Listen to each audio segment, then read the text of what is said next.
अहिल्यानगर जिल्ह्यातील अकोले तालुक्यातील रतनवाडी मुदखेल सह राजूर प्रकल्प अंतर्गत सर्वच आदिवासी आश्रमशाळांमध्ये शिक्षक व चतुर्थ श्रेणी कर्मचाऱ्यांची पदे मोठ्या प्रमाणावर रिक्त असून यामुळे विद्यार्थ्यांचे शिक्षण ठप्प झाले।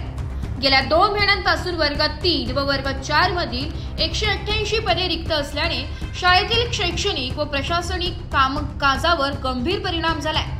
या पार्श्वभूमीवर संतप्त पालक, ग्रामस्थ आणि समाजसेवकांनी आदिवासी विकास मंत्री यांना निवेदन दिले असून सर्व रिक्त पदे तातडीने 100% नियमित रोजंदारीतून काम केलेले कर्मचाऱ्यांना कायमस्वरूपी सेवेत घ्यावे अशी जोरदार मागणी केली आहे। दरम्यान मागण्या मान्य न झाल्यास शाळेला टाळे ठोकण्याचा इशारा देखील दिलाय। निवेदनात असेही नमूद करण्यात आले की गेल्या अनेक वर्षांपासून प्रामाणिकपणे सेवा बजावणाऱ्या रोजंदारी कर्मचाऱ्यांना दुर्लक्षित करून बाह्य स्रोतांद्वारे नवीन भरती केली जाते। हा निर्णय अन्यायकारक असून शासनाने दिलेला आदेश रद्द करावा।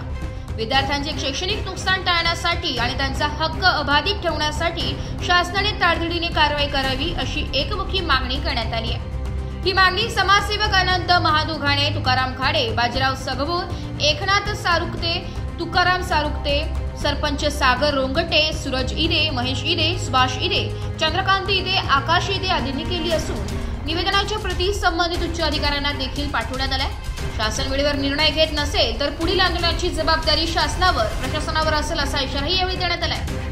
याच ठिकाणी मी समाजसेवक अनंत माधवगाणे, माझे सहकारी कृषी समिती डायरेक्टर तुकाराम खाडे, सरपंच एकनाथ सारुकते, आमचे समाजसेवक बाजीराव सगबोर, तुकाराम सारुकते आणि ग्रामस्थ या ठिकाणी शासकीय पोस्ट बेसिक आश्रमशाळा मुदखेल इथं अचानक मुलांच्या आणि पालकांच्या तक्रारीनुसार आम्ही भेट दिली। आमच्या समवेत असलेले आमचे सहकारी सरपंच सागर रोंगटे, महेश झडे, संदीप इदे, सूरज इदे, सुभाष झडे, चंद्रकांत इदे आणि आकाश इदे आणि ग्रामस्थ आणि पालक यांच्या समवेत आम्ही या शाळेला भेट दिली। इथले मुख्याध्यापक, अधीक्षिका यांच्याबरोबर चर्चा केली, शिक्षकांबरोबर चर्चा केली। आज मी तिला या शाळेवर 3 शिक्षक, प्राथमिकचे रिक्त पद आहेत, माध्यमिकचे 2 पद रिक्त आहेत आणि ही शाळा सुरू होऊन 16 जूनला सुरू झाली, त्याच्यानंतर आता पावणे 2 महिने झाले इथं कोणत्याही प्रकारचे शिक्षकांना नेमणूक न केल्याने पालक वर्ग चिंतातूर झाला आहे। या चिंतातूर भावनेतून आम्ही इथं तक्रारीनुसार इथं प्रत्यक्ष वर्गावर पाहणी केली तर अक्षरशः मुलं जशी ते पैकीलेली आहेत, मुलांना आज लिहिता वाचता येत नाही। ही गंभीर बाब आहे। आदिवासी भागातील जनता ही त्यांचं मत गिळून, त्यांच्या भावना गिळून आपले मुलं आश्रमशाळेत पाठवतात, हे खाण्यासाठी नाही। शासनाला मी एकच विनंती करतो की हे खाण्यासाठी आम्ही मुलं पाठवत नाही, शिक्षणात प्रगती व्हावी, शिक्षणाच्या प्रवाहामध्ये कुठंतरी आमचे मुलं डॉक्टर, इंजिनियर घडावेत, ह्या भावनेने आम्ही आदिवासी समाज आश्रमशाळेकडे दृष्टिकोनाने पाहतो। जर या शाळेमध्ये गेल्या पावणे 2 महिन्यामध्ये जर रिक्त पदं न भरल्याने आज मुलांना प्रत्यक्ष अनुभव घेता, लिहिता, वाचता आलं नाही, इंग्लिशचा कोणताही 10वीपर्यंत गण दिसून आला नाही, ही गंभीर बाब आहे। माननीय मुख्यमंत्री, माननीय आदिवासी विकास मंत्री विखे साहेब, आपण शासनाच्या दृष्टिकोनातून आश्रमशाळा काढल्या पोचण्यासाठी नाही आहे तर आमच्या मुलांची प्रगती करण्यासाठी आपण शाळा काढलेली आहे। ह्या शाळा काढत असताना कुठंतरी दृष्टिकोन ठेवत असताना कैलासवासी मधुराव पिचड साहेब यांनी आश्रमशाळेची निर्मिती करून आश्रमशाळेंना, हॉस्टेलला जी प्रगती करण्यासाठी, जे समाज प्रवाहामध्ये आणण्यासाठी प्रयत्न केले, त्या प्रयत्न आज वेगळ्या पद्धतीने दिसत आहेत। जर मुलांना 10वीच्या मुलांना इंग्लिश वाचता येत नाही, 8वी 9वी ते 10वीच्या मुलांना प्रगतीने विज्ञान कळत नाही आणि हे शिक्षक कमतरतेमुळे होऊ राहिले आणि शासनाने काय ठरवले का बाह्य स्रोत, बाह्य स्रोत, बाह्य स्रोत। अहो, बाह्य स्रोत हा कशासाठी? का आमच्या मुलांना अडाणी ठेवण्यासाठी, आदिवासी मुलांना अडाणी ठेवण्यासाठी तुम्ही बाह्य स्रोताचा उपयोग करत आहात का? 85 लाख कोटी तुम्ही खर्च करतायत आणि रोजंदारीच्या आमच्या एका शिक्षकांनी एका रोजंदारीच्या कर्मचाऱ्यांनी आतापर्यंत 10-10, 15-15 वर्षे, 8-8 वर्षे, 2-2 महिने, 2-2 वर्षे रोजंदारी म्हणून काम केलंय।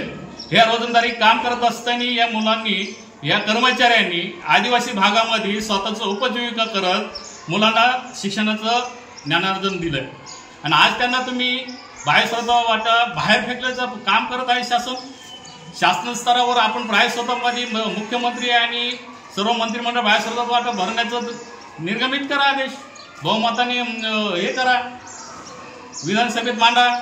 अहो पटसंख्या खूप जास्त आहे परंतु शिक्षकाची कमतरता भासते आणि म्हणजे आहेच।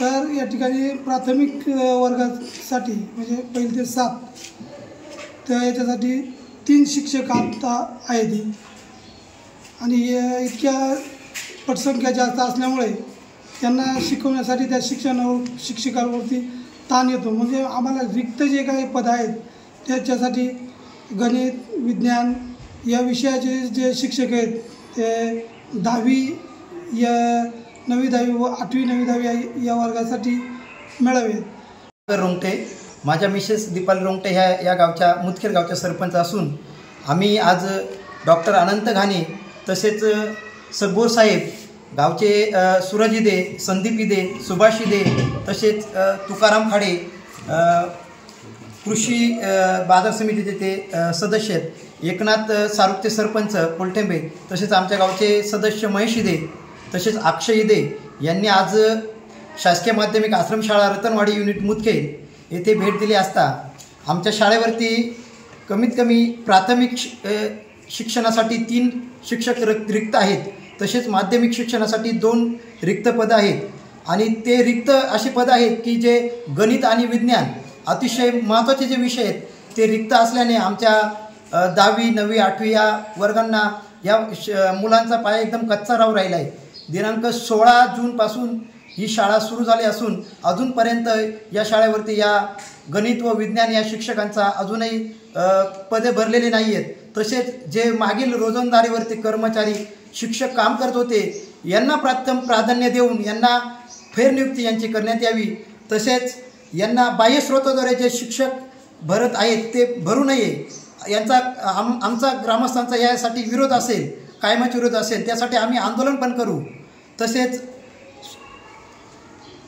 वर्ग 4चे कर्मचारी पण भरण्यात यावेत आणि प्रथमतः स्थानिक यांना प्राधान्य द्यावे अशी आमच्या ग्रामस्थांच्या वतीने तसेच माझ्या मुदखेड गावाच्या वतीने आम्ही घाणे साहेब, तसेच आयुक्त साहेब, तसेच उपायुक्त व मान्य प्रकल्प अधिकारी मॅडम यांना आम्ही तसे निवेदन देणार आहोत। तसे आमच्या ग्रामस्थांची मागणी आहे आणि लवकरात लवकर हे शिक्षक भरण्यात यावेत अशी आमची अपेक्षा आणि इच्छा आहे।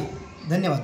369 विद्यार्थी असताना 7 ते 8 शिक्षक तेवढे सांभाळू शकत नाही, त्याच्यामुळे 2023-24 जेवढे कर्मचारी अगोदर इथे कामाला होते रोजंदारी तत्त्वावर त्यांना प्राथमिक स्वरूपात लगेच आदेश देण्यात यावे, अन्यथा 2 दिवसात त्यांना आदेश दिले नाही तर आम्ही सरपंच सर्व कमिटी मिळून, गावकरी मिळून शाळेला टाळे ठोकू आणि बाह्य स्रोताचा कोणताही कर्मचारी इथे शाळेवर हजर करून घेणार नाही असे मी। ब्युरो रिपोर्ट, नाशिक लोकशाही न्यूज, नाशिक।